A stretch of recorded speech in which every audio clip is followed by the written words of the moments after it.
Greetings. This is the one you've known as Jesus the Christ.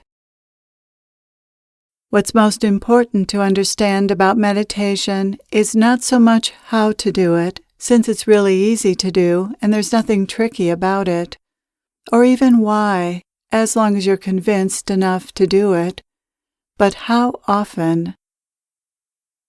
How often is everything when it comes to meditation. Meditation that you do only once in a while will only be so helpful, even if you do it for fairly long. What's important is that you meditate daily, at least once a day for 45 minutes or more. The reason for this is that meditation is like training a muscle, and like muscles, meditation needs a regular workout, or you get out of shape in a sense. What you're doing in meditation is training your brain to rest in another state, one other than the default state of consciousness, which is the egoic state of consciousness.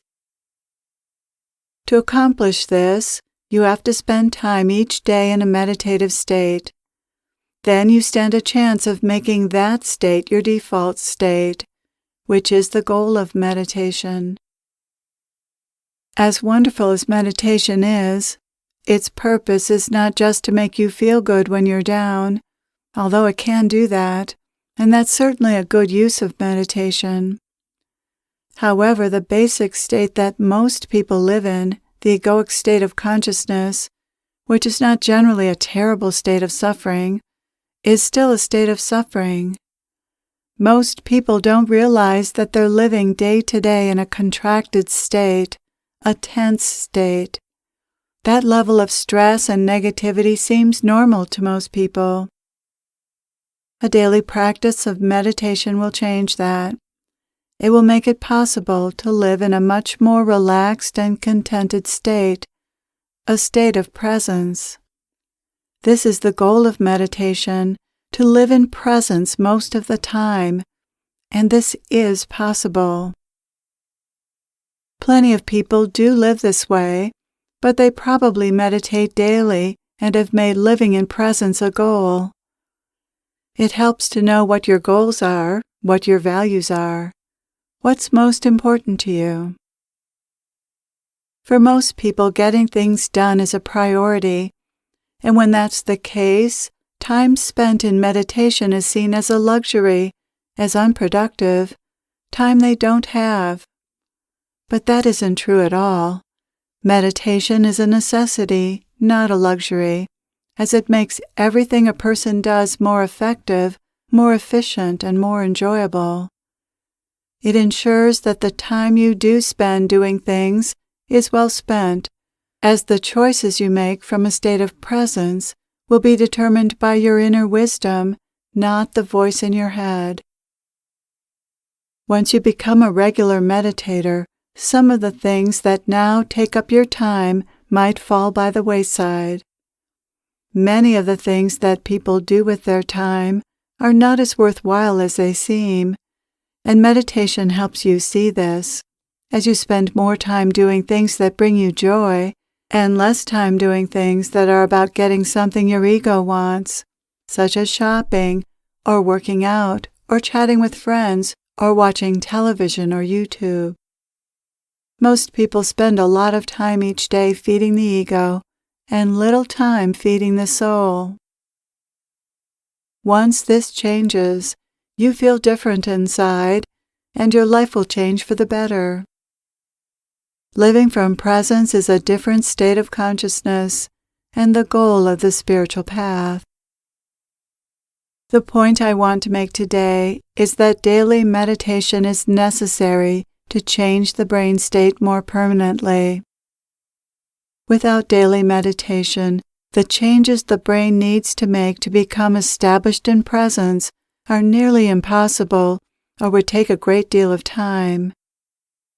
Spiritual evolution is slow, and there are two things that will speed it up: meditation and transmission.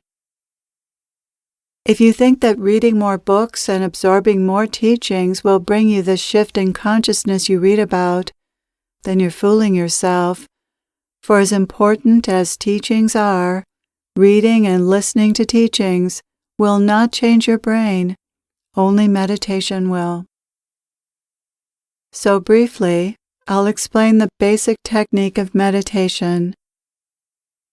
First of all, with meditation it's important to be very comfortable so that you can meditate for an extended period of time without moving your body.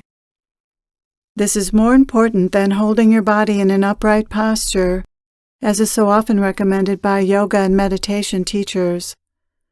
So make yourself very comfortable so that you can rest in one position without moving. Reclining at a 45-degree angle, propped up with pillows in bed or in a reclining chair, will make it easier to meditate for an hour or more, which will enable your meditation to be much deeper. Since meditation is essentially focusing your attention on one or all of the 5 senses, there are a few basic types of meditation. You'll need to experiment with each of them to see which one works best for you. They are listening or sound meditation. In a listening meditation, you focus on a particular sound, such as a bell, a piece of music, or someone's voice in a guided meditation. Or you focus on the sounds in the environment as they arise. Or you focus on a mantra, an affirmation, or a prayer that you repeat silently to yourself. Breath meditation. This is the most common type of meditation that's taught, but that doesn't mean it's superior to the other types of meditation or best for everyone. The best meditation is whatever works best for you personally. Meditation on the breath is essentially a meditation or focusing on the sensations involved in breathing, the feel of the air as it enters and leaves your nose, and the sensations in your chest as it rises and falls with the breath. A variation on this meditation is counting your breaths, or counting to a certain number on the in-breath, holding your breath for a certain count, and then exhaling to a certain count. Walking meditation. This is a meditation or focusing on the sensations, sights, and sounds involved in walking. Tai Chi, Qigong, and Yoga, when it's done as a meditation, are other types of meditation similar to walking meditation that work well for those who are more kinesthetic and find sitting still challenging. However, for most people, a sitting meditation is recommended rather than a moving one because movement activates the mind. Gazing meditation. This is meditation on a candle flame or on a picture of a guru or on an object or objects of beauty. You can have one focal point, such as a candle flame, or you can let your eyes naturally move from one object to another, being present to each. By the way, sight is the sense that's used the least as a focus in meditation. For most people, it's helpful to have your eyes closed or cast down during meditation, since looking at things activates the mind. Meditation on energy. Those who are sensitive enough to feel the energy of the subtle body can meditate on these more subtle sensations by simply noticing them without doing anything about them, just noting them and letting them be. Meditating on all the senses and subtle energy. This is a practice usually done with your eyes closed of simply noticing whatever you're noticing, whether it's a sound, a sensation in your body, your breath, or a more subtle energy. You give your attention to whatever you're aware of and let your attention naturally move as it will from one sensory experience to another. The basic instruction for all types of meditation is to focus on the sensations, sounds, and energetic experiences you're having. Inevitably, thoughts or feelings will arise, and when they do, notice them and then turn your focus back onto your mantra or breath or the words in a guided meditation or sounds in the environment or sensations and energetic experiences your body's having. Whenever you catch yourself caught up in a thought, gently bring yourself back to your point of focus. Eventually, you'll catch those thoughts when they first arise before you get caught up in them, in which case you notice them arise and return to focusing on whatever you're focusing on. The instructions for how to meditate are no more complicated than that.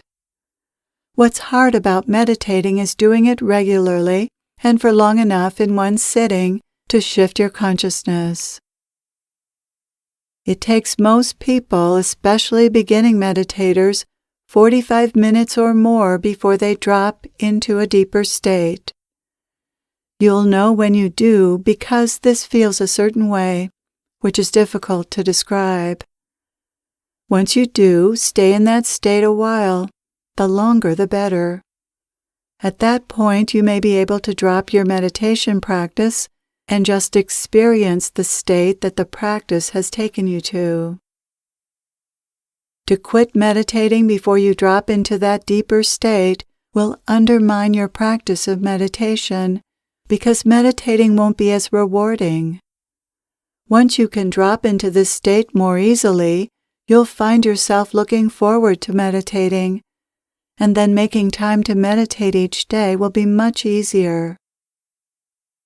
But first, you often have to make meditation a priority and make a commitment to doing it daily for 45 minutes or more before it becomes a joy.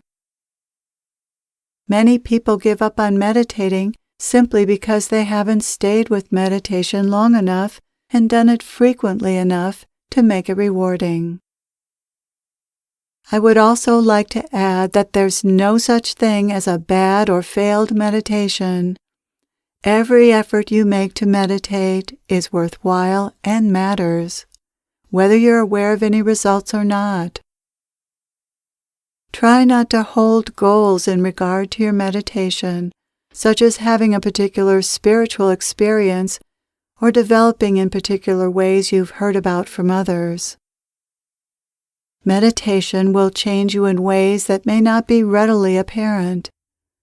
Spiritual progress is a mysterious thing, and the mind isn't able to assess or evaluate one's progress.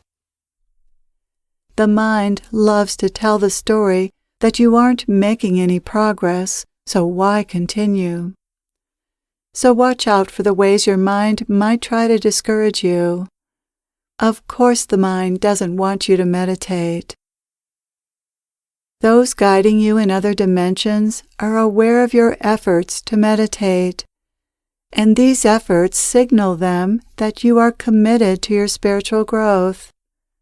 When they see your commitment to meditate, they'll concentrate more of their energies on helping you with your spiritual progress. Please do not underestimate the involvement of spiritual forces. Know that when you set aside time to meditate, you draw to you assistance from other dimensions. They are assisting you in healing and elevating your consciousness.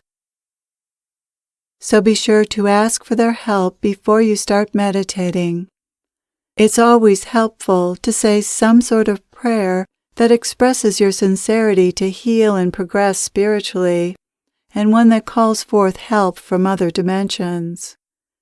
Meditation is a time for becoming closer and more connected to those who are guiding you.